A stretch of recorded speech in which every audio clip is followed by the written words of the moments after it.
Hi friends, welcome back to our channel. ఈరోజు పెసరపప్పు పాలకూర ఎలా తయారు చేయాలో చూపిస్తానండి. అందుకు కావలసింది 4 కట్టల పాలకూర తీసుకొని ఇలా సన్నగా కట్ చేసి పెట్టుకోవాలి.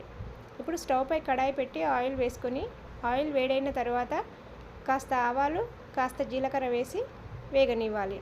ఇవి కాస్త వేగిన తర్వాత కట్ చేసిన ఉల్లిపాయ వేసి బాగా ఫ్రై చేసుకోవాలి.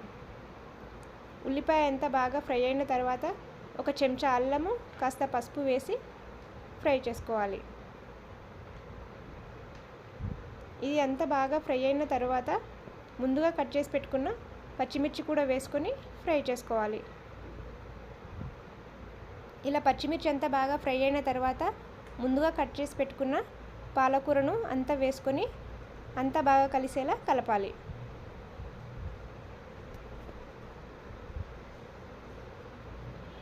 ఇలా పాలకూర అంతా బాగా కలుపుకున్న తర్వాత ఇప్పుడు నానబెట్టుకున్న పెసరపప్పును కూడా వేసుకొని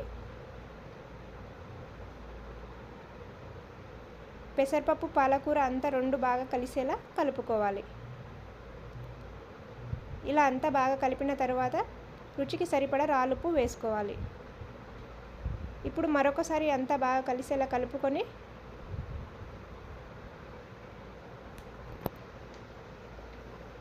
మూత పెట్టి స్లో ఫ్లేమ్లో మగ్గనివ్వాలి. ఇలా పాలకూర అంతా బాగా దగ్గరగా అయిన తర్వాత మరొకసారి కలుపుకొని స్టవ్ ఆఫ్ చేసుకోవాలి. ఇలా రెడీ అయిన పాలకూరను వేరే గిన్నెలోకి తీసేసుకోవాలి. అంతే, ఎంతో రుచిగా ఉండే పాలకూర పెసరపప్పు రెడీ.